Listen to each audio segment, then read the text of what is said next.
I'm standing here in this exquisite chapel of St. George at Windsor Castle, so close to where my beloved mother, the late Queen, is laid to rest with my dear father. I am reminded of the deeply touching letters, cards, and messages which so many of you have sent my wife and myself, and I cannot thank you enough for the love and sympathy you have shown our whole family. Christmas is a particularly poignant time for all of us who have lost loved ones. We feel their absence at every familiar turn of the season and remember them in each cherished tradition.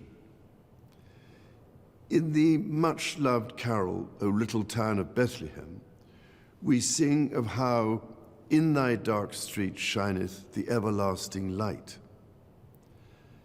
My mother's belief in the power of that light was an essential part of her faith in God, but also her faith in people, and it is one which I share with my whole heart. It is a belief in the extraordinary ability of each person to touch with goodness and compassion the lives of others and to shine a light in the world around them. This is the essence of our community and the very foundation of our society. We see it in the selfless dedication of our armed forces and emergency services, who work tirelessly to keep us all safe, and who perform so magnificently as we mourn the passing of our late Queen.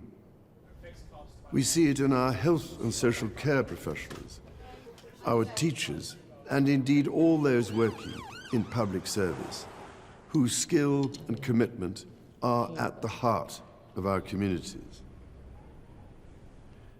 And at this time of great anxiety and hardship, be it for those around the world facing conflict, famine, or natural disaster, or for those at home finding ways to pay their bills and keep their families fed and warm, we see it in the humanity of people throughout our nations and the Commonwealth who so readily respond to the plight of others.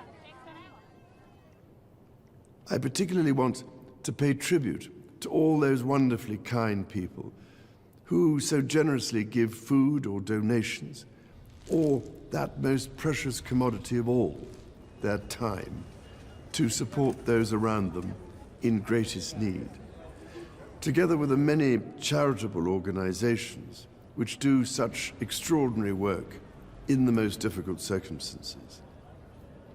Our churches, synagogues, mosques, temples, and gurdwaras have once again united in feeding the hungry, providing love and support throughout the year. Such heartfelt solidarity is the most inspiring expression of loving our neighbour as ourselves. The Prince and Princess of Wales recently visited Wales, shining a light on practical examples of this community spirit. Some years ago, I was able to fulfill a lifelong wish to visit Bethlehem and the Church of the Nativity. There I went down into the chapel of the manger and stood in silent reverence by the silver star that is inlaid on the floor and marks the place of our Lord Jesus Christ's birth. It meant more to me than I can possibly express to stand on that spot where, as the Bible tells us, the light that has come into the world was born. While Christmas is, of course, a Christian celebration, the power of light overcoming darkness is celebrated across the boundaries of faith and belief. So whatever faith you have or whether you have none, it is in this life-giving light and with the true humility that lies in our service to others that I believe we can find hope for the future.